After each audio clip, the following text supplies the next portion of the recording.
নমস্কার, আমি লিপি সাহা। হ্যালো এভরিওয়ান, কী অবস্থা, কেমন আছেন সবাই? আশা করছি খুব ভালো আছেন সবাই। আমরাও ভালো আছি আপনাদের আশীর্বাদে, ঈশ্বরের কৃপায়। আর আপনারা যেখান থেকে আমার ভিডিওটা দেখছেন সবাইকে অনেক ওয়েলকাম আমার নতুন আরও একটা দিন, আরও একটা নতুন ভিডিওর সাথে। আজকে আসলে যে বিষয়টা নিয়ে আপনাদের সাথে কথা বলতে চাই, সাথে আমার সংসারের কাজকর্ম। তো বর্তমান চলার পথে নিজেকে মোটিভেট রাখাটা খুবই গুরুত্বপূর্ণ। আসলে আমাদের সমস্যা কি জানেন তো, আমরা খুব সহজেই যে কোনো কিছুতে হতাশ হয়ে যাই এবং সেই কাজের ক্ষেত্রে ডিমোটিভেট হয়ে পড়ি। আসলে আমাদের মেয়েদের সব কিছুতেই কিন্তু দেখবেন একটু প্রেশারটা বেশি থাকে। সেটা সংসারের কাজ, বাচ্চা সামলানো, সব কিছু ম্যানেজ করা। আবার যারা বাইরে ওয়ার্কিং ওম্যান আছেন, অথবা অনেকেই আমরা এখন চেষ্টা করি বাসায় কিছু একটা করার। তো এই সব কিছুর জন্য আমাদের সব সময় নিজেকে মোটিভেট করে রাখতে হবে। ইংরেজিতে একটা কথা আছে জানেন তো, I like my self, I love my work. সব সময় এই কথাটাকে মাথায় রাখতে হবে। আর আমরা যে কাজটাই করি না কেন, সেই কাজের দিকে আমাদের সব সময় ফোকাস রাখতে হবে। আর সব কিছুতেই আমাদের একটা ইতিবাচক চিন্তা করতে হবে। এটা খুবই গুরুত্বপূর্ণ। আমরা যদি সব কিছুতেই ইতিবাচক দিকগুলো দেখি, তাহলে সেই কাজের ক্ষেত্রে কিন্তু আমরা অনেকখানি উৎসাহ পাই। আর জীবনে যতটুকুই কাজ করি না কেন, সেই ছোট কাজগুলোকে ছোটোভাবে আমরা একটু সেলিব্রেশন করার চেষ্টা করব। সেই ছোট জয়টাকে উদযাপন করার চেষ্টা করব। এই যে ধরুন, আমার কথাই বলেন না, আমি কি করি জানেন?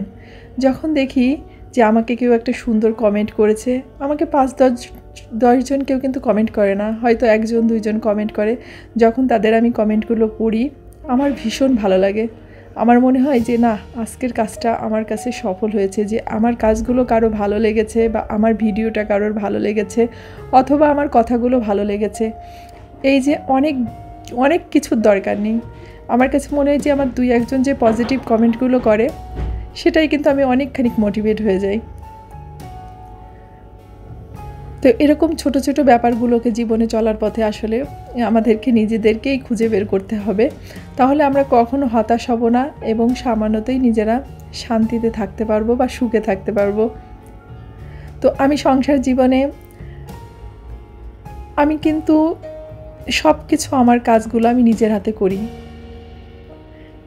আমার কিন্তু এমনটাও ক্যাপাসিটি নেই যে আমি একজন হেল্পিং হ্যান্ড রাখতে পারবো না, বা আমার কাজগুলোকে আমার নিজেকেই করতে হবে, এমনটা কিছু না। কিন্তু সবসময় আমি আমার নিজের কাজগুলোকে নিজে করতেই পছন্দ করি। এমনকি আমার যে একটা বাচ্চা আছে, আমার ছেলে, সে কিন্তু এখন যথেষ্ট বড় হয়েছে। তো ওকে পড়াশোনার দায়িত্বটাও কিন্তু আমি সব কিছু সামলে আমি নিয়েছি।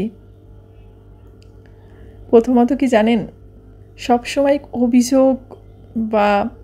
অভিযোগের তীর কারোর দিকে না ছুঁড়ে সবসময় আসলে নিজেকে ভালোবাসতে হবে, নিজের কাজগুলোকে ভালোবাসতে হবে, সব কিছুতেই নিজের মনে করে করতে হবে। তাহলে আসলে সব কিছু আমরা খুব সহজে করে নিতে পারবো। তখন আমাদের ক্লান্তিটাও আসবে না এবং আমরা হতাশও হয়ে যাব না। তো আমি না এই কাজগুলো করি যে আসলে আমারই তো সব কিছু, আমারই তো কাজ, আমি কার দিকে অভিযোগ তুলব? তো এইভাবেই আমি নিজেকে মোটিভেট করে এই যে আজ প্রায় 1.5-2 বছর ধরে ইউটিউবে কাজ করতেছি, প্লাস সব কিছুই করতেছি। তো এই আর কি আজকের ভিডিওটা। তো আর বেশি বড় করব না। যদি ভালো লাগে অবশ্যই একটা লাইক করবেন, কমেন্ট করবেন। আর সবাই ভালো থাকবেন, সুস্থ থাকবেন।